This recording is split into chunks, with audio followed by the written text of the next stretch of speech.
Hi, I'm back again, and I'm holding my karmic ball. We talked about this in my last YouTube, and I want to just take a moment to address it again. This is your karma. When I realized this is my karma, now what do I do with it? And I'm sure you're asking, oh well, is this important? It's very, very important. What is karma made out of? How do we create karma? Your karma is designed to cooperate with your life plan. And karma is designed by your desires. The most important thing I can say to you today is what is your greatest desire of your heart? What is the thing that compels you to move forward? That desire has great energy, and it began as we were little parts of God, and God desired to create us. So the first desire was God's desire to create us. And so we were created out of God's great heart to have all these souls evolving on His wonderful planet, on His universal planet, if you will, the cosmic energy of the universe. He desired us. We came from God's heart of hearts, and He brought us through His great love for Himself and His desire to have all these souls to play in the universal storehouse of all the things that are possible.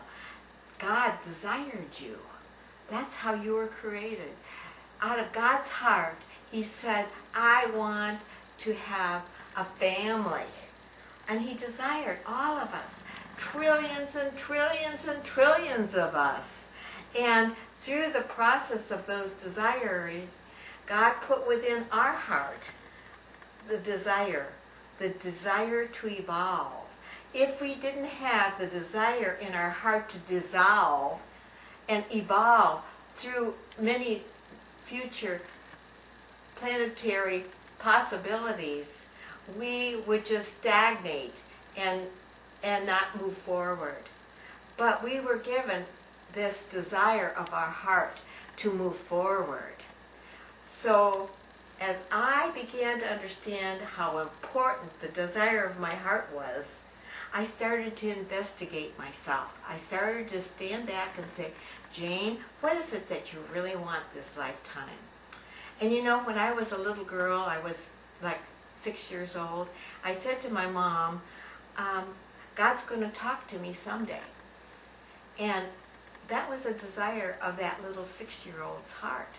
She wanted God to talk to her, not even knowing at that 6-year-old level what that truly meant, what it truly meant to her soul. But I was only 6, and when you're 6, you have a better understanding of your soul than when you're 16. You start to forget. You start to forget. But I knew that my heart was wanting to know God. So that was the beginning of my desire.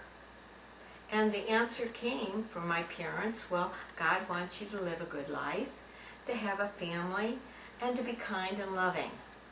You know, that was okay for a very short time. I needed to know more. And I just had this innate feeling that God was going to speak to me someday. That was a desire. That was the desire of this little girl's heart at such an early age. And I have a suspicion that many of you that are watching this have had a heart's desire to move in consciousness, to know God, to know the universe, to know more about who you are, and you weren't satisfied with just what parents told you or what religion told you, or you wanted to know more about that aspect of yourself that was that genuine, heartfelt desire. Your desires have energy. Your desire brought you here. It has an energy of its own. So I would like you to examine your desires so that next week when we come back to the desires of your heart, we can discuss this. And I can maybe give you some tools and some more understanding to help you move into that space of truly knowing who you are. We're about education. We are about changing lives and the understanding of why we're here and what we need to do in the best interest of your soul. Examine your desires, and I'll talk to you next week, and we will look at this great ball of karma and how to work in our best interest instead of having things just simply happen to us and we say, oh, what do I do now? Don't you want to be on top of it? I sure did. See you next week.